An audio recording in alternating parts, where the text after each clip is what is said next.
Hello and welcome back to the channel and welcome back to another tank tour. Now today I'm going to be showing you around the acropora dominated tank of a local fish shop called Yorkshire Reefs. Now you might remember that about 6 months ago I did a tour of their LPS and soft coral dominated tank, but today I've gone back to their 6-foot acro tank and they're doing some really interesting things, in particular in terms of bacteria and coral feeding, and also their aquascape is absolutely fantastic and they put together really artful tanks that I personally take a lot of inspiration from.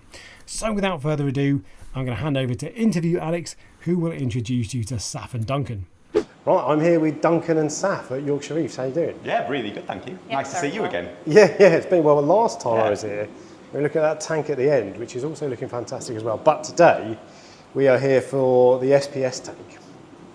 So this is a 6-foot acropora dominated tank. What is it? What size and dimensions are there? What tank is it? How old is it? How long has it been running? So this is a Waterbox Infinia 275. Yep. So I think at the time when I got it, it was Waterbox's biggest off-the-shelf tank. Yep. They count it as 275 gallons, which is about 1,000 litres. Yep. Its total running volume is about 850, I think. Okay. Yep. We set this up when we first opened the shop, so April 22. Yep. So that puts it about, nearly 3.5 years. Okay, so nicely established and grown out. Yeah. How did it get on sort of early days? Did you have usual problems first off, or was it straight away no problems? It was pretty good, I think, for the first 6 months. Yeah. We stocked it with fish fairly quickly. Yeah, okay. Try and keep the nutrients relatively high to stop any kind of outbreaks of dinos and cyano and things. So it didn't really have many problems to begin with. It did have chronically low phosphate for a while. Oh, really? We were very, very on it. Yeah. And we tested phosphate every day and we dosed quite a lot into the tank. Right, So okay. we kept it up. Yeah. Yeah, and there were some Dinos. dinos. Yeah. Chrysophytes. Oh, really? Which are like a Yeah. little dino-like Yeah. single Funny cell looking thing that don't really move. Because you've got your microscope in the corner We of the do. shop that you test everything. So We do. So we can not only look to see what's going on in our tanks, we can look and see what's going on in our customers' tanks as well. So. Indeed. Yeah. And presumably you ran that under the microscope to see exactly what it was. Yeah. Okay. Yeah. But chrysophytes looked funny. I mean, they were like a gold dust. Yeah. Yeah. If you ever turned the flow off, they all came up into the water Yeah. column and it looked all sparkly. Yeah. Okay. Kind of cool, actually. But Yeah, it was cool, but also they should not have been that. not Yeah. good for the tank. Yeah. Okay. So I think, that was just keeping nutrients up. Yeah. I think that's probably when we put a big UV on as well. Yeah, 'Cause a lot of okay. these things will migrate into the water column at night. Right. I see. Okay. So you're kind of constantly harvesting them out. So is that how you got rid of the chrysophytes? Was it? Yeah. Getting Yeah. your nutrients Yeah. up That and. and, nutrients up. Nutrients, Okay. mostly nutrients, I would say. Did you have other stuff as well? You mentioned dinos. Did you have other stuff in there? Yeah, but I think it was short-lived. Yeah. Okay. Yeah. See, in terms of the kind of problems that people often have where it's really hard to get rid of, this tank has been pretty good for that. Yeah. Okay. Yeah. But the difference is as well, I mean, we look at it every single day. So as soon as a problem starts to happen, we can immediately start taking steps to get rid of it. I mean, problems take longer than they took to form to go away. Yeah. And if you can catch it in 24 hours, then Yeah. get rid really quickly. And the plan with this was obviously sticks. It was always going to be sticks. Always going to be It sticks. was always going to be sticks. I think when we first set it up, there were quite a lot of big LPS colonies. There were some big trumpets Okay. and big Duncans, Yeah. and it was really just to fill the gaps until the tank was really ready for some nice Acros. But as the kind of space started to run out, they all came out and more sticks went in. Yeah.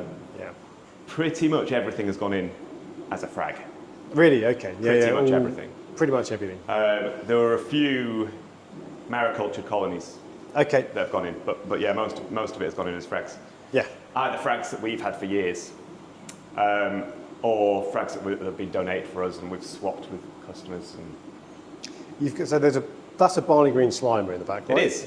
It's a funny shaped one. It's a really funny shaped one. Why is it Yeah. like that? Yeah, it gets loads of flow up there. Right, Loads okay. of flow. I don't really know why it's grown like that. Okay. Because you'd expect nice long straight branches on a barley Yeah. slimer. Yeah. It's just. It tends to, every few months, go a bit dormant. Yeah. And then when it decides to start regrowing, it'll grow from somewhere else. Okay. Fair enough. But you've got, like I see, you've got 3 MP40s. Is that right? That's, 3 MP40s. And you've turned them down because otherwise it's going to be a dust bowl Yeah, for the camera. I've just turned them down for the video just so we can see it properly. But normally they're on They're synced left to right. Yeah. So we've got these two as the kind of parent. Yeah. The one on the right is the child. So when those ones are on full, this one's on low, and they kind of swap around during the day. That's creating a kind of swell that moves from left to right. Okay. So is that kind of the plan? What do you want? Are you looking for kind of random turbulent or? Yeah, random turbulence. Yeah. And it doesn't switch to different modes. It's just on that all the time. Okay. What mode is it on? Sorry. Reef crest. Right. Yeah. Okay. Reef crest random. Okay. Very good. And they're all. I think it'll be between 50 and 100% on each one. Right. And do you get any flat spots, or it looks like it's pretty clean? Yeah. Not really. I mean, back corners possibly. Yeah. But apart from that. Yeah, I mean, there's never any settlement or anything. Yeah. I think that's probably mostly to do with the aquascape, because it's so open. Well, let's talk about the aquascape, right? Because there's someone over here who put it together and spent half her life doing it. That's my job. Yeah. So tell me about this, because this was a bit of a labour of love, right? Yeah, it was. Yeah, I mean, this was always going to be Duncan's tank. You know, he's the one that's really into Acros, but he's pathetically bad at rocks. So when we first started kind of planning this tank, it was always the plan that I'd do the rocks. And I spoke to Duncan and I said, what do you want? And he said, I'm really into these really modern tanks where it looks like there are kind of acros that are floating and suspended and you can't see a lot of rock there. So I thought, okay, I have to build something really, really open. And the whole thing took me 3 or 4 days. Yep. And what I essentially did, so this is built out of real reef, but I've done similar things as well with the D&D coralline rock. I got some big pieces, and there's 4 of those. They're all my base pieces. I angle grinded them flat. Oh, really? Yeah. Oh, I see. So they sit on the base of the glass. Yeah. And then I used some D&D epoxy and stuck them to the bottom. Okay. And then I essentially got a hammer and a chisel, and I broke up about 25 kilos worth of rocks into almost golf ball size pieces. I used the Nios reef cement to stick them all back together, and I created all these running arches that go from left to right. So it starts kind of lower on the left and it works higher on the right.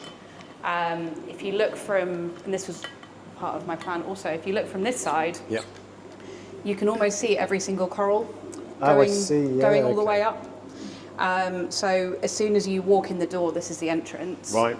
You can see straight through that tank and everything that's in it. So they're kind of staggered, so small to the left and then larger to the right. So this is the only rock that's completely, like the stylo's gone crazy and is shading the rest. But actually, on the others, I would normally expect with a top-heavy stack that you'd get shading, but you've got tons of light on all of them. Yeah, and I mean, it was built in that way on purpose, but it's also built in a way that if we ever did run out of space, it is not too hard to go and add some more lines of rock in there. Yeah, right, okay. So it's something you can add to over time. I mean, we used to have a big piece that came out and round here. Yep. And that was where we put a lot of the starter corals, a lot of the starter SPS that are a bit easier to look after. So I had a lot of Montipora. The fast-growing stuff. Yeah, Montipora, Hystrix, things like that. And it got really, really big. Okay. So we took that out eventually because it was kind of ruining the illusion of a big open space. Yeah, gotcha, okay. And that's now sat in that coral tray. But so you've had a lot of corals that have got in here, grown out, got too big already, you had to pull them off. Yeah. But, you know, if we ever wanted to expand it again, I would build into that same place. So I would come out of this left part and sweep round to the front. Yeah, okay. One of the other things, so you've got shading must be helped by the lights, right? So they are Radion Gen... They're Gen 6 Pros. Gen 6 Pros, okay. It probably doesn't need 4 on this tank, but I just wanted a floodlight, really. Yeah. I wanted light everywhere. Right, okay. So I've probably gone 1 more than I needed. Yeah, okay. And I've got them orientated front to back rather than side to side, usually side to side. Indeed, yeah. And that's just increasing the coverage. Yeah. Well, coverage looks pretty good. Have you done par tests? Yes. Probably not as high as you would think. Okay. Because they're pros. Right. And I run them kind of heavily blue. I mean, this is the AB plus spectrum. So for those who don't know, that is all of the blue channels on 100%, all of the whites and colours on about 20, 25%. because they're pros and they've got a much more even distribution between white and blue LEDs, I'm actually losing quite a lot of power by turning the whites down on these. I'll probably talk more later about things I wish I'd done differently. Yeah. Yeah, I wish I put blues on, because then I've got way more scope to go higher with my lights. Right, because it looks quite a white light to me. I don't know exactly how it looks on camera. I'll try to get it right, but it doesn't look like a heavy blue. It's got like a bit of blue pop to it. It doesn't look a heavy blue tank at all. Yeah. And you can see the chrome is really well, for example. Yeah, and this is a kind of happy medium between corals looking good and fish looking good. Yeah, totally. But I am now at full capacity. If I want to keep the tank looking like this, I'm full capacity with lights, because they're actually, the overall intensity is on 100% now. Okay. What sort of power levels are you getting? I'm getting, in the highest spots, probably 350, 375. Okay. But actually, because the spread is so even, there's nothing really less than 250. Yeah, okay. Sometimes when you get kind of down to the edges, you get less, but then we've got really good acro growth. Well, this bad boy's growing right to the edge. It looks like I mean that gets knocked by the magnet. It's fragged by the magnet. Yeah. Yeah. Okay. So yeah, and I've tried to put corals that want more light in, bits that have got more light, and things that aren't quite as fussed about intensity towards the edges. But I don't really think it matters too much in this tank, because the spread's so even. Everything seems to be doing pretty well. It's really open. The scape, I think, is part of that as well. Yeah. And I think that's what makes this tank. There's, like you said, there's not really any shading. We've put corals that we imagine are going to spread outwards, tabling acros, plating montes, things like these stylos, in areas where if they grow to their full potential, there's nothing underneath them. There's nothing underneath them to shadow. So hopefully everything can grow out quite happily. Things that are going to go straight up. Staghorns and things towards the back. They can just grow straight up. They're not going to do too much shading. So talk to me about your corals. Have you got any kind of favourites or particularly special ones? I've got loads of favourites. I am not one for acro names. Yeah. I can't remember them for a start. I remember some of them. But I mean, a lot of them I've had for years. They've never really had names. Yeah, okay. A lot of them I've got for customers that don't have names. Yeah. I've got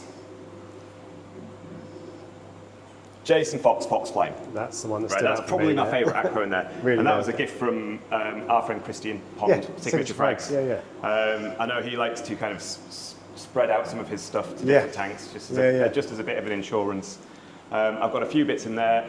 It was really slow growing to start with, and it's really taken off over the last few months. Love that one. It doesn't really have a lot of space around it. But because it's so happy there, it'll probably just, the corals around it will get moved or fragged or cut to give that a bit more space. Do you get any warfare with them killing each other when they touch? Or no. Not yet? No. Not really. I mean, that's probably just because they're mostly still in small colony phase. Yeah. There's quite a lot of warfare in terms of basing out. Yeah. So we're just, because there's a lot of flow in there's a lot of basing out. Yeah. And that sometimes needs some management. So I tend to I'll get some putty into a little sausage. I'll put that where they're meeting. Yeah, okay. I'll let them grow over, and then I'll remove the putty. Yeah, okay. And I can do that every couple of months. Right, wow, that's quite a lot. There's quite a lot of that going on in this top corner here. Right, There's been a lot of basing out up here. There's loads of flow, there's loads of light. Everything's kind of fighting for space up here. Yeah. So there's quite a lot of that going on. Okay. And there's actually one funny that stands out to me really is the, sorry fellas, is the Cyphastria decadia. Yeah. That is a beautiful colour. What is that? Why is it so nice? Is that just everything? Is that flow, light, nutrients? Yeah. It's really happy. It's probably my favourite LPS that looks like an SPS. Yeah. It is an LPS. It's probably the only LPS on the entire aquascape. Love it. It grows like an acro. Probably wants to be treated like an acro. Yeah. What in terms of flow and light requirements? Yeah. I mean, if you had one of the more traditional encrusting Cyphastrias and you gave that 400 power and loads of flow, it might not be so happy. Yeah. But it seems like quite an easy Cyphastria to keep there. We've got a big colony of it in our grow out the back, and we frag it quite often. And it looks like that out the back. Yeah. It looks like that in other people's tanks. Yeah. It grows really well. My favourite is this one, which is quite new in. Oh, really? Has he got a name? Is that Rainbow Rosaria? That's Christian's Rainbow Rosaria. Oh, yes. Signature's Rainbow Rosaria. Yeah. Okay. It's only been in for, 2 months? 3 months? Yeah, a couple of months. That's a coral that wants lower light. Oh, really? Apparently. Okay. I have two bits. I have this one here, and there's another frag up there. Yeah. That one's probably getting 100 more power than this one, and this one's doing much better. So. Yeah, okay, interesting. Yeah. Yeah. But that kind of hit the ground running, that. It went in and it immediately started growing and doing really, really well. Other corals that I particularly like, there's a staghorn in the middle. Yeah. I've had that for probably 7 or 8 years. Okay. Of this coral, and that just went in as a little frag, and it's just started growing. I think it's Acropora prostrata. So that doesn't have a fancy name, it's just one of my favourites. I love how it grows. And under blues, it's got beautiful kind of pinky orange coralites, it's got green polyps, it's got blue tips. Lovely. The big sticky colony, that is, I know what that is, it's got a name. Do you remember? Yeah, is it Joker Acropora, I think? Right, okay. Again, not fantastic with names. It's a very fast-growing coral. Yeah. Give it light and flow, it'll grow big and fast. And the growth formation on that is quite nice. It's what you want. Yeah. I mean, it's kind of an obvious question, but which are you, and some of them have been in different times, so which are your fastest growers, apart from like your stylo, basically? In terms of the Acros, Yeah. I put in, there's obviously these 2, 3, 4 that are big, and they're fast-growing. Yeah. But I've got some that have gone in as tiny little frags, and just encrusted over the rocks and exploded. And these haven't been in there very long. Yeah. And again, these kind of just went in as space fillers. That's exploded. Yeah, and again, this was at the start. I can show you some progress pictures of things like this because I love taking photos of corals and comparing them back. That was a 1-inch frag earlier in the year, and it's done fantastically. Very nice indeed. And fish, you've got quite a lot of fish as well, and you like shoaling fish apparently. We love shoaling fish. Yeah. We love shoaling fish. I think with SPS tanks, you lack the movement that you get from tanks with torches and soft corals and things. Yeah. So the movement's got to come from the fish.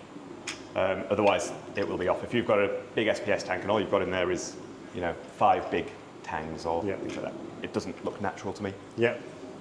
I mean, when you imagine a coral reef like this, you're imagining thousands and thousands of fish moving around. Yeah. Without actually any movement from the corals. Yeah. There's some anthias in there. Bartlett's anthias. Okay. There's 4 or 5 of those. We've obviously got School of chromis. nice big green chromis. Yeah, lovely. They breed all the time. Look, they spawn all the time, and they get Okay. really aggressive. With each other or with everyone else? With anything else, they just get very Tangs, territorial. anything. Okay. They will fight the yellow tang. Yeah, okay. That's probably every 3 or 4 weeks, I would say. They'll all spawn. They break off into pairs. They'll spawn in the corners under the rocks. Or on the glass. Get very angry at the algae magnet. Yeah. Right. So do they lay eggs or do they just... No, they lay eggs. Yeah, Lay okay. eggs, yeah. And nothing ever comes of that, I take it? No. No, not that we see. We looked at them under the microscope once and they really? weren't fertile. Yeah. Okay. There was nothing going on in there. Right. Because I think the hatch time for things like this is really small. It's 3 or 4 days probably. Right, okay. Because when they hatch, like most marine fish, they're a larvae. They're undeveloped. Yeah. So you wouldn't see them in the tank if they hatched. Okay, fair enough. Unlike clownfish, which are much more developed when they hatch. So the hatch time's longer. But the springers probably get the most compliments in here. I was going to say, so they're nice. Well, you've got, how many of those have you got? Probably similar number, but it's a bit more spread out. Yeah. I think 10, 11. I think there's about 15 in there. 16. Do they squabble? Nope. Not really. No. They're generally a peaceful damsel. Yeah. If you've got enough of them, a lot of these things, if you have more, it just tones the aggression down. Yeah, totally. It's really nice if you come in here in the night, when all the lights are off, and you can see the springers, and they're all sleeping in the colonies. They probably nestle into them. Do the chromis do that as well, or are they too big? They try. Yeah, they try. I don't know where they go. You'd think with a scape like this, the fish wouldn't have anywhere to sleep. But if you come in the night, I have absolutely no idea where any of them are. Fish are gone. Yeah, tang's gone. Yeah. And so you've got a couple of tangs in there, a few tangs in fact. Yeah, we've got a powder blue. Yeah. There's a gem tang, there's a yellow tang, and there's a silver spot tang. Okay. So the powder blue, white spot magnet, right? Why isn't it destroying your tank? Did you quarantine it or? Yeah, I mean, it's come from our fish system. Yeah. We treat our fish system as best as we can. Okay. We get very few problems. It's probably the 3rd powder blue I've had in this tank, and that's not anything to do with parasites or white spot, it's just aggression. Yeah, okay. They're really aggressive. Well, so they got too aggressive, so you have to move them Yeah. out. Yeah. I mean, my last powder blue, absolutely beautiful, and just went rogue. Yeah, okay. Just started attacking the chromis and pinning things into the corner and We had a powder brown as well that did the same. powder brown. Yeah. okay. He was the worst. Absolutely stunning fish, I have to say. But yeah, he's lovely. He's really friendly Yeah, okay. For now. for now. Give him time. He's been in there for 6 months. 6 months now. He plays nicely with your other tanks? Yeah. Yeah. They all So- get on quite well. And Yeah, you've got the your... silver spot's the worst. Yeah, the Is silver he really? Yeah. Okay. Yeah, Yeah. okay. The poor man's coal tank. Yeah. Yeah, it's nice. Yeah, he's lovely. The yellow tang. That's one of the last wild ones that was imported. Oh, really? Okay. So that's probably been in the UK for 6 years, I think now. Oh, really? Okay. Yeah. He's a good size, nice Yeah. and chunky. What do you feed him? Just nori or? They get nori. I mean, most of the food in this tank is a mix of pellets. So I Right, use okay. Vitalis, but I'll swap between the platinum and the normal marine pellet, the algae pellet. So is one of those an algae, one of them is a meat. Yeah. Yeah. So let's talk about feeding. Actually, no, well, there's a couple more fish, right? There's a copper band. Yeah. I'll talk about the copper band. Yeah, I mean, copper band is quite a good segue into feeding. Yeah, Because they can indeed. be incredibly tricky to feed. Yeah, well, this one, he's obviously quite old. Yeah. He's not a baby, is he? Yeah, so And he looks a came good from one of my size. customers that was closing his tank down. Okay. And I'd been looking at putting a copper band in here for a while that was really well adapted to captivity. Yep. And was used to being around boisterous fish Yeah. and could hold his own. Because that's Yeah, often okay. the problem with copper bands is that I was going to ask about how Yeah, you did you the tank- acclimate him in the acclimation box or just whack him straight in? He went straight. Everything goes straight in. And he didn't get any argy-bargy or... No, The I think angel had a the go. angel fish didn't like Right, it too okay. much. Yeah, okay. But he's been good as gold. And but that wasn't for Aptasia or anything, that was just because... It was Fraptasia. It was, right. Yeah, it was Fraptasia. There's never been a big Aptasia problem. Yeah, anyway. I haven't seen any. But because of the coral density and the how tricky it is to get to the Aptasias because they're only ever in nooks and crannies. Yeah, they're tiny. We really didn't want it to get out of hand. Yeah. Actually, the angelfish didn't go in there for Aptasia, but he did a really good job. Yeah, okay. There's quite a lot of the tank that he can't get to because he doesn't have the right mouth shape. That's a majestic angel, right? That's a majestic. Yeah, okay. It's funny that I'd never heard of them eating Aptasia, but... Yeah. Yeah. He's captive bred, so I'm not sure he really knows what he's meant to do. Yeah, okay. What's he like aggression-wise? He's okay. He just hated the copper band when he went in. Yeah. Yeah, He's been okay. fine with I mean, everything else. they're similar. They feed in a similar way. Yeah. Angelfish and copper bands. They're both picking bits and bobs off the rock. Yeah. Rather than being true algae grazers, I think that he probably sees the copper band as more competition than he does the tangs. Yeah, okay. But again, it was only a couple of days. And you've got a couple of other kind of aggressive-looking fish. So there's a six-line mass in there. Yeah. What's he like? Does he behave himself? Yeah, he's okay. Yeah. I think that six-line wrasse get a bad rap. Really? Yeah. I think Duncan says that because Duncan loves big fish tanks. Yeah, that's Yeah, true. yeah, yeah. Okay. And in a big fish tank, when there's loads of real estate, 6 lines are really not that bad. Although Okay. he's mean to the goby sometimes. Yeah. But if you put a 6 line in a 3 foot tank, Yeah. then you do have Yeah, a less territory. for Duncan him. doesn't like 3 foot tanks. So. No. Okay. Any other fish in there that I think that's more or less everything? There's Yeah. a really nice Melanoris wrasse. Oh, yeah. Yeah, nice Melanoris wrasse. There's an Okay. absolutely Yeah. beautiful tail spot blenny in there. Yes. He gets actually, I loads of saw him. compliments. Oh, Yeah. bouncing around. Nice big chunky one. You won't be able to find him now. Quite No, fat. probably not. Yeah. What, so is he just in there because he's cool? Yeah. Yeah. So absolutely. that you've obviously haven't chosen fish just for utility. There's some of that, but I feel like you've chosen fish mostly because they look cool and they make the tank look good. Yeah. Yeah. Yeah. I like that. I mean, I think all of these fish do have a job. They've got a role to play. Yeah, you've obviously got your Tangang Yeah. and your Aptasia guys. Yeah, and then wrasse is really good at hoovering up little pests on corals, And that, flatworms and things. The Springer's damsels. same for the Springer's damsels? Yeah, Springer's damsels are known to eat flatworms. Yep. Never really seen it happen, but And the six-line wrasse as well. Are they six-line good pest Yeah. hunters? Yeah.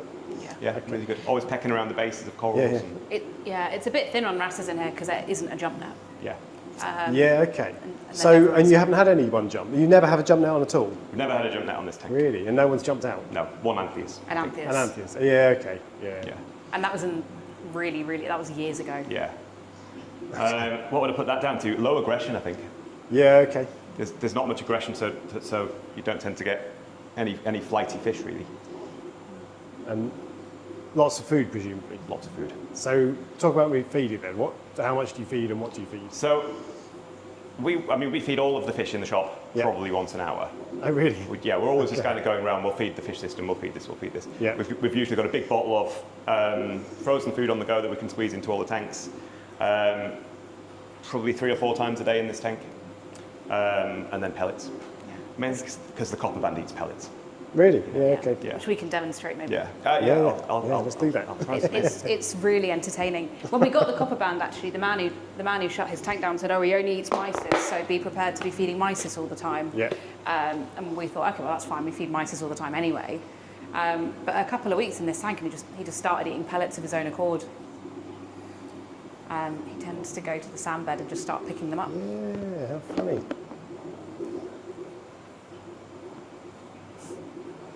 That's brilliant. What pellets are these? So These are Vitalis, yeah. And Vitalis Platinum, I think this one is. Vitalis Platinum, Yeah. okay. Yeah. Have they Fish love got they've got Vitalis. some kind of supplement in them, or?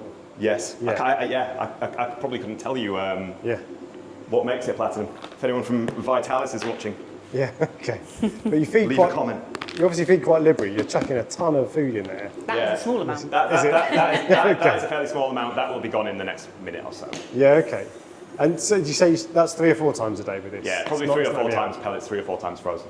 Okay. Oh wow. Okay. And So frozen is just a kind of squirt as you go past. yeah. Okay. So you've just got like a tube of food. Yeah. And nori as well. Did you say nori?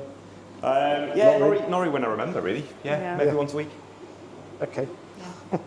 So if you feed that heavily, then does that either mean you've got sky high phosphates or a ton of filtration and water changes? Neither, really. Okay. It's a big tank. Yeah. It's got a lot of water. Yeah. The nitrate and phosphate run higher in here than you would normally see on an SPS tank, Okay. but not crazy high. How high are we talking? We think we're about 15 to 20 nitrate, Okay.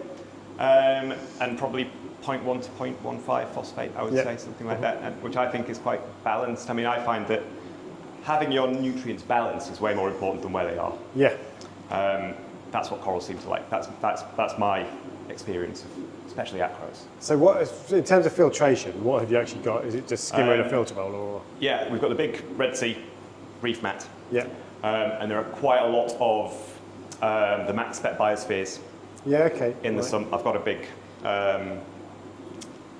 media cup Yeah. Okay. full of those, and then there's some more just scattered in the sump. In terms of filtration, that is it. That's it. And it doesn't have that is water it. changes. No. Oh, really? We're nearly at 3 years since our last water change. Wow. Okay. It's doing all right. It's doing all right. Yeah. It's doing all right. There's times when I can see the nutrients creeping up that I'll think about maybe starting to carbon dose in here. Okay. So okay, I was going to say, what do you do for phosphates? Do they just Yeah, out the themselves? phosphate is just kind of metabolized out. So you don't have a phosphate reactor, you don't Nope. do lanthanum or anything? Nothing. Right, okay. So talk to me about that, because you've talked about balance and bacteria and all these sorts of things. So Yeah. Because normally, if most people feed like that and just have a skimmer, and Yeah. that's it. Yeah. Oh, I didn't Right. mention big protein skimmer. Yeah. Quantum 220, NIOS. Right, okay. Yeah, so a lot of it's being filtered out from the reef mat, from the protein skimmer. Yeah. It's heavy mechanical filtration. Yeah. Everything else is either being metabolized by the corals, or it's being metabolized by the bacteria on the rocks. Okay. Fast-growing corals, So just the corals are eating it, basically. essentially. The system itself is consuming it. Yeah, okay, because they're all in balance. And I guess it's because it's a grown-out, established system. You've got big corals that grow fast, and Yeah. so they can absorb quite a Yeah. lot of it. I mean, I actually don't think that this tank has that many fish Really? compared to Okay. the size of the tank. Well, you must have 30-odd fish. Yeah, probably. Maybe a Most of bit them are more. small. I mean, for a tank that's That's nearly true, 1,000 litres, it's only got 5 medium-sized fish. Yeah. There's nothing big in there. Yeah, okay. There's nothing that's going to get big in there. There's no lipstick tangs. There's no. Yeah, okay. There's nothing that's going to get big. Yeah, yeah. So relatively light, but they all get a lot of food. Yeah.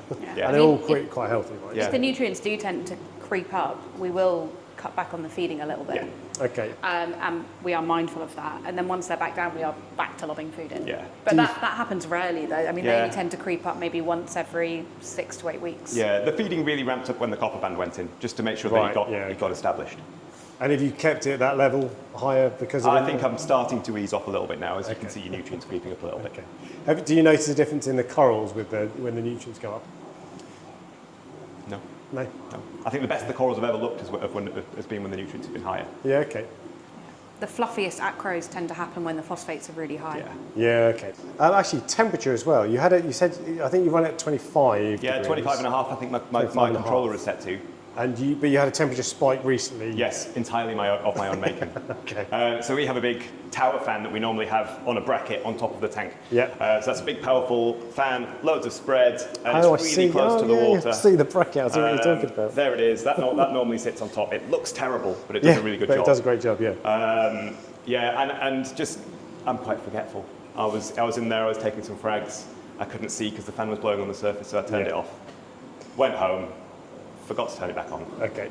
It's 30 degrees the day after. The tank was 30. Oh no, the weather was 30. The weather was 30. Sorry, yeah. The I was going to say. tank got to about 27 and a bit, which is not terrible, getting towards a bit toasty for me. Yeah. But did that cause any issues? I mean, this was only last week, and I can see the corals. I can see some stress in the corals. Yeah. From Okay. that. I mean, it's nothing that I think is going to affect them. Yeah. But I didn't mind. The colours are just a little bit. The colours are a little bit off. duller than they were the week before. Okay. Yeah. I mean, that's nothing new for me. Their way of reminding you, don't let that happen. Yeah, don't do that. You didn't like it. Okay. I mean, that's why I would say about acropora is to be really successful with acroporas, they want a good couple of months of stability. Yeah, okay. They want, essentially, if something goes wrong, you get a temperature spike, you get a phosphate spike, it almost resets that timer. Yeah, okay. And I'm not saying that you can't be successful with Acros if you have the odd mistake. It's just you don't want to do it too often. Yeah. They're very much a what have you done for me lately, Carl? Yeah, exactly. I mean, if I look at this tank and it's looking the best it's ever looked, I'll think, yeah, that's because I haven't messed it up. You've left it. It's just been nice and stable. So what's your secret to keeping corals so nice? Is it just stability? What is it? There's I think a high energy tank, loads of light, loads of flow. Okay. Loads of food. We've been experimenting quite a lot with various coral foods in this tank. Yep. We've been experimenting with culturing our own bacteria. Yeah.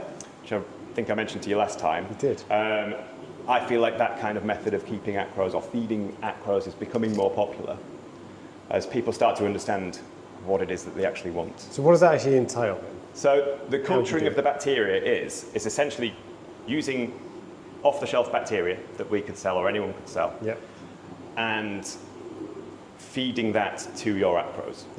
But culturing it and amplifying it as much as you possibly can with things that your corals also want. Gut-loading bacteria. You're gut-loading it. So you've got coral food source. Reef roids, AB+. Doesn't really matter. Something that's been formulated to be used with corals. You've got a nitrifying bacteria, so something like Fritz, biodiversity, colony, Dr. Tim's, doesn't really matter. In fact, probably the more the merrier. So the bacteria is just a vehicle. It doesn't really matter what type it is. It's just I don't think so. something to get it into the coral. I don't think so. We'd need a carbon source. That's what that if you're culturing your own bacteria, that will almost certainly become a limiting factor in there. In this small vessel. No pox, C+. Again, doesn't really matter. Probably vinegar. We use a bacteria, kind of biological enzyme, which is going to break down this food so that bacteria can access what's in there. We use the KZ, Colinzuct zeozyme. None of this works without that, and there doesn't really seem to be an equivalent on the market for that. Anything else that we put in there? No. I sometimes put a flocculant in there, something like Blizzard. I don't really think that makes much of a difference. No. Just to clump this stuff together so maybe it's more accessible for the corals. And then you keep it warmish and aerate it for 12 to 24 hours. But again, Duncan's looked at it under the microscope after it's been culturing. And you can see all these bacteria. I mean, bottled bacteria is often dormant. So if you take some biodiversity out of the bottle and have a look at it under the microscope, nothing's moving. You can't really see anything. But once it's been bubbling away for 24 hours, if you look at it under the microscope, you can see it whizzing about everywhere. And you did some sums about I did about exponential growth rate, which is way too boring to go into on this video. Hopefully you can see some footage of that on the screen, because I'll send you that over. It's fascinating. I love that kind of stuff. But I mean, a lot of acropora, essentially, if you're feeding normal bottled or packaged coral food, it is too big for them to consume. So you don't get a feeding response. No, you don't. And it's looking more and more likely that they kind of feed off bacteria, which is why you tend to find in acropora tanks, if you're doing something like knocking all the sand back into place, you suddenly get all these feeding responses from all the corals. And that's because you're knocking bacteria out the sand that has been breaking down all the waste in there. So, this is just a way of making coral food smaller and in a form that Acros can actually take in. It's quite time consuming from the sounds of it, and it is. It is, and I think to do it properly, you need a protocol where you can say, Monday we start it. You know, Tuesday it's ready for the first dose. We'll maybe dose it over 3 days. We'll maybe have 3 days off, and then come around to Monday and you do it again. You need to be quite systematic. I think you said after a while it's no good. It dies effectively. And I haven't found a way to extend its shelf life. Can't just put it in the fridge and. I have tried that a few times, and it goes rancid. It goes horrible. Your wife gets unhappy. And there's some guys in America that are researching this and experimenting on it. I mean, the theory that I'm working with was from Alan Vo. People that are familiar with this kind of line of nutrition in corals are probably familiar with Alan Vo. And he's been on some fantastic podcasts, and he's figured this all out himself. He did a Frag Garage podcast, right? Absolutely. There's a hundreds of page long forum post on Reef to Reef, which is where I first came across this. And actually he goes back to where he first started experimenting with this stuff, and he's linking back to all the scientific literature that he's read, and you can see the process evolve. And some of the footage that he's got of his corals feeding, you can see there's a deep water acropora, echinacea or something like that. They've only got small polyps, and you can see him dosing some of this stuff onto the coral, and you can see an unbelievable feeding response from these corals. And you can see them actually grabbing the food, closing up, coming out, grabbing the food, almost like pulsing xenia, which I've never seen on an acropora before. That's what got me hooked. Seeing that, actually seeing is believing, isn't it? What about sort of dosing then? What do you dose on this tank? So this is run entirely on, from the dosing side of things, it's entirely Reef's elements. It's a mixture between pH plus and Z complete. Because this tank uses a lot. What am I on? 150, 180 mils a day, I think. Of both. The pH was getting up to 8.6, 8.7. I was getting a lot of calcium precipitation. And a lot of what I've done with this tank, I've done with the help from Jose, because Jose's been fantastic. He's the Reefs Elements owner. He's the owner of Reefs Elements. He's really hands-on. And he's helped a lot with this tank. He reads my ICPs, and he'll get back to me, and really good. So when your pH got too high, I think you were getting white streaks along the top. Which you still see a little bit. Tiny bit. But again, it kind of just comes off. But and because you were finding that you were dosing a load of calcium, but your calcium wasn't going up. As it's just the pH is too high essentially. KH is probably a bit too high. This calcium will precipitate almost as soon as it hits the water, and it sticks to the glass. It sticks to the heaters and pumps, and probably you run the KH and it's a bit lower than you. I've since lowered the KH, so the KH is down at 7.2, I think. Down to what? Sorry. 7 or 7.2. Okay. So what about magnesium and calcium? They run probably magnesium 1350, 1380, calcium 420. I'd like to see those numbers. Pretty standard stuff. Calcium and magnesium we really only look at on the ICPs. We test calcium every week. You test calcium. I test calcium every week. I know what the calcium is. It doesn't move between 410 and 420 though. Trace elements, so that's your main element dosing, but trace elements as well, what do you do for that? So this tank will religiously get an ICP test every month. I have supplemental trace elements going in alongside the pH plus. A lot of this stuff is inside the Reef Elements dosing system anyway. We just have extra going in, and again, this is something that Jose has recommended. It's what Jose does on David Saxby's aquarium. So Jose has given me the formulation to add, same as David's tank. and again, it's been fantastic. You don't have to worry about the trace element numbers getting too low, really, because there's always going to be extra going in. A lot of these trace elements, it doesn't really matter how much is in there, and it'll probably show a 0 on your ICP. Yeah. Yeah. But as long as you know you've always got it going in the background, I think that's what corals really need. Yeah, so there's an A and a B mix. Yeah. Yeah. And in each bottle are a mixture of different Is trace this elements. the tropic marine stuff? Is it? No, Zelements. No, Zelements. Zelements. Yeah. Oh, right, Yeah. Zelements. It's all Oh, I Zelements. see. It's all Oh, I didn't know they Zelements, did yeah. try. Of course they Yeah, did. so they do all their trace elements to go alongside their ICPs. Yeah, okay. And they've since started labelling on the bottles which ones can be mixed, so you can make these Yeah, things okay. up. You know, if there's 5 trace elements that you're having to top up every time, you can then split that into 2 doses and then dose that regularly throughout So the you day. don't just dose 2 bottles of everything, you dose it individually, do you? No, it's a mixture of, I think there's probably 10 or 11 elements split into 2 bottles. Yeah, okay. Which I will dose every 15 minutes into the tank. Okay. For the first few months, there was quite a lot of adjustments. Right, okay. And now it seems to be nice and stable. Okay. And these bottles, so is it literally the bottle you buy off the shelf? Yeah. Yeah. So just one bottle has 10 of them in, the other bottle has... No. So this is something that I've made. Yeah, that's what I'm going, yeah. Yeah, so I've got a 2.5 litre bottle, Yeah. and into this 2.5 litre bottle will be 5 mils of iodine, 5 mils of iron. You know. And Zelements have given you the guide that says you can mix these which two. I think is now halogens published, or or whatever it's, mix. Yeah. Yeah, Yeah. it is published. Yeah. Okay. Yeah, but I mean, ours is tweaked slightly. You know, Yeah. if we get an ICP back and you dose quite a lot of boron, barium. Okay. Our barium in our mix is way higher Really? Yeah. than what they're published. But I mean, every tank is different. But it's And that's based on ICPs. Yeah, it's all based on But it's Yeah. really funny with SPS tanks and any coral tank in general. If you are doing things like trace element dosing and all your trace elements are staying super stable all the time, Yeah. your corals are happier, and then they start growing more, and then they start using more trace elements. So I don't think what you dose now, Duncan, in your trace element mix is what is going to be going in forever, because things are just going to get bigger and used more. I agree. Yeah. Constantly changing, hence the constant ICPs. Yeah, okay. Yeah.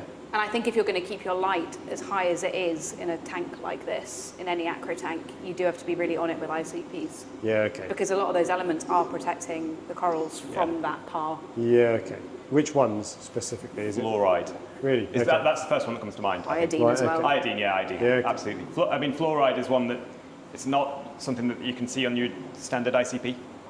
But actually, when you start looking at it with the advanced ICP and you get it to a level where the corals are a bit happier, they can handle a lot more light and the colours will deepen. Right, okay. Rather than them looking a bit pale and stressed, they can handle the amount of light you're giving. Yeah, okay. That's fluoride seems to be. Manganese do the same thing, I'd heard that as. Manganese do the same thing. Yeah, I associate manganese more with gonies Yeah. and torches. I mean, anything that has extension Yeah, okay. seems to have more extension if you dose manganese. But it does go in every hour in here. Yeah. So every 15 minutes. So they're alternated every 30 minutes. So you've got A goes in, then B goes in, then A goes in. That's on a dosing pump? That's on dosing. Yeah, okay. Right, fine. Okay. And do you adjust this mix that you do you adjust that every time you get a new ICP tested? It's fairly stable. I mean, okay. sometimes I will look and my iodine has dropped a little bit, and I can just I'll put a mil of iodine back into the bottle. Yeah, and when I remake, I mean, the bottles will last me 6 weeks. Yeah. Last ages. When I remake the bottles, I can then go back and look at my ICPs and see if I need to tweak anything when I remake it. Yeah, okay. Because obviously, if you've got this bottle and you've got set numbers of these trace elements in there, you can't take them out again. So and you don't want to have to redo the whole thing. Yeah. So yeah, we'll only redo the formula at the end when the bottle's finished. Yeah, we often trial things as well. So Duncan might get an ICP back and think it needs more of one, and we will manually put that extra in a day. Yeah, to see if it makes any difference. Yeah, and then on the next ICP, if that's held it steady, then it can go into the mix. Yeah, okay. All right. And let's have a look at your sump then. What you got going on down there? Is that a filter sump? No, so that's a filter. That's a media basket. That's your Bible. It's from Aquaprint. Oh, really? Okay. Matt's pet Bibles. Yeah, wicked. Loads of them. In a kind of trickle tower. Okay. So the water that's where it goes in through the Bibles. Yeah. So How come you didn't put your filter roller first?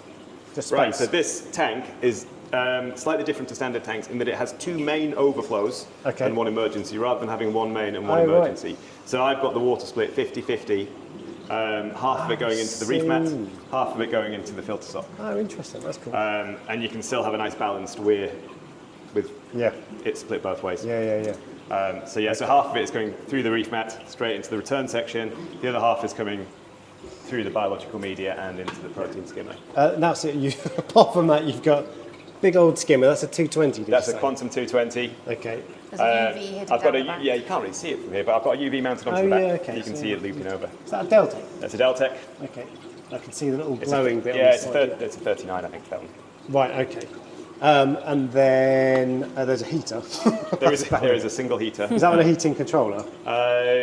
That's a titanium heater that's going into the D&D heating controller, which is over on the other side. Okay. Red Sea reef mat. 1200. Yeah. How long do the rolls last roughly? It's quite dark. Yeah. I would say the rolls would last 6 weeks. Yeah. Okay. And then a return pump. Vectra L2? Vectra L2. Okay. Yeah. And then there's a Reef Factory bracket back there. There is. So that's where all my Reef Factory stuff is probably mounted. I've got my KH keeper. Yeah, okay. I've got a pH meter on there. I think that's it really for Reef Factory. And their dosing pump. And their dosing pumps. And they're still working despite Reef Factory having They're still working wonderfully. Yeah. And hopefully will do for quite some time. Yeah, fingers crossed. Okay. And that's it. That's all you. That's all we've got. You've got in your sump. It's half empty. I know. All this space. I know. And normally you'll hear of people running out of space in their sumps quite quickly. Yeah, completely. Yeah. But not. You'll find with all of our aquariums, when you did the Red Sea, there's nothing else in there. That's all you need. Yeah. We don't use refugiums ever. We don't do refugiums. Yeah. Messy, horrible things. Yeah, and also now, because we're so on it with ICP testing, you will notice tanks that have refugiums going are chronically low in trace elements and magnesium. Algae grows faster than corals, so it will preferentially steal the things out the water column. I feel like they were popular for a while and they've dwindled. Do you see that with customers? And I think because modern tanks tend to run lower nutrients. Yeah. Refugiums only make that worse. Yeah. So you end up either having to remove them or lower the light, lower the photo period. Yeah. But we see more customers who are struggling with low nutrients than struggling with high nutrients. Definitely. Yeah. Okay. Definitely. It's really common. But everyone loves problems. Let's talk about that. Yeah. Like any tank, we have had issues. We've had probably after about a year, I think we developed a bacterial infection on the corals themselves. Oh, really? Okay. There was some strange growth formations. There was some peculiar polyp shapes, tuliping, I think it's called. Yeah, okay. We were using a dosing system that contained a carbon source, and I suspect that was making these bacterial infections worse. So when we switched to Reef's Elements, it all went away. Yeah. But I was struggling with it for 6 months probably. Yeah, okay. What were you trying to figure out what it was and what was wrong, what was causing it? What were your corals looking like? Were they sort of bleaching or? Yeah, so the corals themselves from a distance would look okay. Yeah. But if you look up close, the tissue is lumpy. Yeah. Okay. For lack of a better word. And the polyps are strange. Yeah. Okay. Lumpy and strange. Yeah. And just growing in very strange ways. Yeah. And I think there's still some repercussions of that. Okay. In some of the growth formations in the corals now. Yeah, possibly something to do with the barley slimer. Okay, but that all went away. You said more or less gone now. Yeah. As soon as we switched to Reef's Elements, there's no additional carbon dosing at all. Yeah. It seemed to go away. Okay. Any other problems? Yeah, those sporbid worms or spirit snails. That is annoying. So they look a bit like vermitid snails. They're actually a boring polychaete. You can see them coming out of the bottom of there. Oh, I thought they were vermitids. Okay. Yeah, so they're a pain actually. And they do inhibit coral growth. I think they do. Right. Okay. Yeah. Again, it might have something to do with the quite peculiar growth on some corals. So you had a Scarus coin here before. Yeah. So was he eating them? Or? Well, there was a big problem with vermitids at the time. Yeah. Standard vermitids that are growing out of the rock, covered in coralline. You can see the little antenna on the end. Yeah. The koi parrotfish was wonderful at eating those. He didn't go anywhere near the ones on the corals. Right. And I think at the time we just thought they were vermitids. Yeah. But a bit of research since the tank doesn't have a vermitid problem anymore, but some of these are still there. Right, okay. And if you knock them off, they just grow back. Yeah, they just come straight back. Yeah, okay. There are things you can feed the fish that will kill them off over time, but they are things you cannot get in the UK. Yeah, okay. I mean, wormers and things, I think you can get medicated food. Right, okay. Ivermectin, maybe, something like that. Yeah, so I mean, if at the moment I'm not doing anything about it, it doesn't really seem to be affecting the tank too much.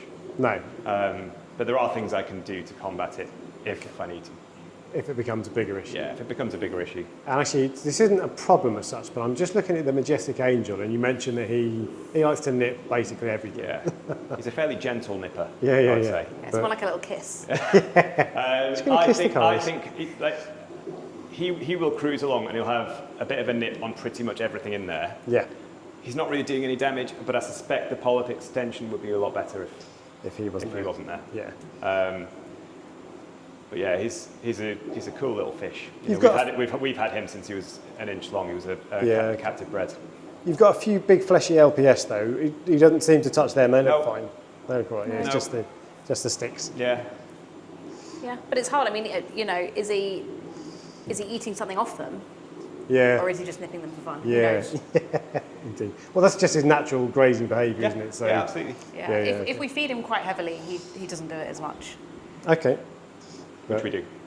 But yeah, if we're a bit lax on feeding for a few days, he does tend to go a little bit. Yeah, okay. A little bit dry. And is there any advice that you'd give to people? What's your words of wisdom? If we're talking about this tank and we're talking about tanks that are predominantly acroporas, ICP testing I think is really important, and the time to do it is when your tank is looking its best. Yeah, not when it's looking its worst, Yeah. when it's looking its best, because that is when demand for everything is highest. Yeah, that's what you want to replicate. So those are the parameters that if you see them, that's exactly what you're aiming for. Yeah. Yeah, okay. I think one of the reasons why Duncan's acropora tanks have always been successful, and this sounds like he doesn't get out much, but he will sit for half an hour maybe at the start or end of every day and just systematically look through everything and look at every coral. I mean, being really observant, I think, makes for a good acro tank. Yeah. Because you notice things before they become a real issue. Yeah, okay. Which is why I think we've never really had anything go majorly wrong in here, because you see the tiniest patch of cyano coming in, and you think, I'll check my nitrates and phosphates. Yeah, I mean, we have more time to spend on this tank than the average reefer. Yeah. It's actually, I think my impression of it is it's quite a simple tank, but actually quite a lot of time consuming stuff. As we've been talking, I've been thinking, and I'm not sure I could do this long term. I think a lot of it is steps that we've put in place that we can then kind of step back a little bit. So things like the automation from the KH keeper. That genuinely keeps our KH, calcium, magnesium dead stable. We don't really test those things, you know. The trace element thing sounds really complicated. I think that's probably the most complex thing on this system, but really, it's something that you will make once a month. Yeah. And we've figured out trace element doses for our customers before as well. I mean, we've looked at their, people come and buy a load of ICPs from us. We'll say do them for a few months, and then we sit down with them and say, right, mix this up, put it on dosing this much a day. Yeah. And we'll do another ICP in a month and see what. And I think it's some advanced reef keeping that is not 100% necessary. It's to kind of get the very best out of your corals. Yeah. Okay. If you don't do it and you're just using the Reef's elements or any other kind of complete dosing system, you will still have a really, really good tank. Yeah. There's one thing I've realised that we've missed: cleanup crew. Cleanup crew. See a few snails. Like so that's about it. There were hundreds of snails when I first did the tank. Okay. I would guess if I counted them all, if I came in at night when they're all out and about, and counted them all, there's probably 30 or 40 snails in there. Okay. There's a couple of small tuxedo urchins. Okay. Yeah, they're hiding. Got a conch. There are some There's conch. loads of conches. Yeah. There's that little chalk goby over there. Yeah. Okay. Probably count him. Yeah, but no shrimps. No shrimps. Why no shrimp? Just because you don't like them? Duncan hates shrimps. Because they steal food or what? Because they steal food from my corals. Yeah. Okay. Especially in tanks where I've got fleshy LPS on the bottom that I'm target feeding. Exactly. I really hate shrimps taking the food from And anything walking over an acropora and making it not look really fluffy, I think Duncan's just like, get it out. Okay. can't touch my corals unless Yeah. it's that angelfish Yeah, okay, yeah. who gets a free That's a pass. special pass, yeah. Yeah, and I think like any tank, if I did notice some problems with algae, then I'd put more cleanup crew in there, more snails. And Yeah, okay, fine. But algae obviously isn't a problem. I mean, you've got the No. tanks in there, so. It's because the nutrients are balanced though. Yeah. That's why Yeah, I algae think isn't so, yeah. a problem. Yeah. yeah, I mean the glass needs cleaning every day. Okay, that's you- because of food you put in there. Yeah, yeah, Yeah. But generally speaking, day to day in this tank, all that happens is we clean the glass and we feed it a lot. Yeah. yeah. You know, I mean, everything is automated. And because we're not doing water changes, it's great. I mean, the thought of doing a water change on a 1,000-litre tank is not very nice. Yeah, and quite it's a pain in boring. the ass, I hate it. Yeah, yeah. Yeah, I'd rather sit down and look at some ICPs and do some maths once every few months than Yeah. do a water change every week. Yeah. All right, well, guys, thank you so much for showing me around. It's been an Oh, absolute thank you pleasure. for coming all this way again. Tank looks fantastic, and yeah, it's been great. So, yeah, cheers. Good to see you again.